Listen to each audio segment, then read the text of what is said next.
Online కంపైలర్ని ఇలా use చేసుకోవచ్చు. అలాగే ఎన్నో కంప్యూటర్ లాంగ్వేజెస్ యొక్క ట్యూటోరియల్స్ కూడా మనం నేర్చుకోవచ్చు. ఎగ్జాంపుల్ ఇప్పుడు మీకు చూపిస్తాను. ఇక్కడ హోమ్ ట్యాబ్లో లోపలికి వెళ్తే మనకి ఎన్నో కంప్యూటర్ లాంగ్వేజెస్ ప్రోగ్రామ్కి సంబంధించిన ట్యూటోరియల్స్ ఇంకా ఆన్లైన్ కంపైలింగ్ యూస్ చేసి ఇలా ఎన్నో ప్రోగ్రామింగ్ లాంగ్వేజ్ని నేర్చుకోవచ్చు.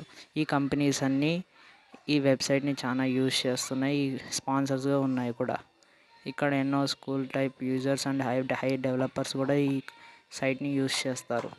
మోస్ట్లీ మనం నేర్చుకోవాలంటే కింద ట్యూటోరియల్స్ అనే బటన్ని ఓపెన్ చేస్తే అక్కడ సి లాంగ్వేజ్ ఎన్నో సంబంధించిన వాటి ట్యూటోరియల్ షీట్స్ ఇంకా ఇంట్రడక్షన్ స్టార్టింగ్ నుంచి ఎర్రర్ హ్యాండ్లింగ్ అనే టాపిక్ అడ్వాన్స్ లెవెల్ వరకు మనం దీంట్లో నేర్చుకోవచ్చు. సో మీకు ఈ వీడియో నచ్చినట్లయితే లైక్ చేసి షేర్ చేసి మన ఛానల్ని సబ్స్క్రైబ్ చేసుకోండి. ఈ వీడియోకి లింక్ మన ఛానల్ డిస్క్రిప్షన్లో ఉంటుంది, వెళ్ళి మీరు క్లిక్ చేసి యూస్ చేసుకోండి.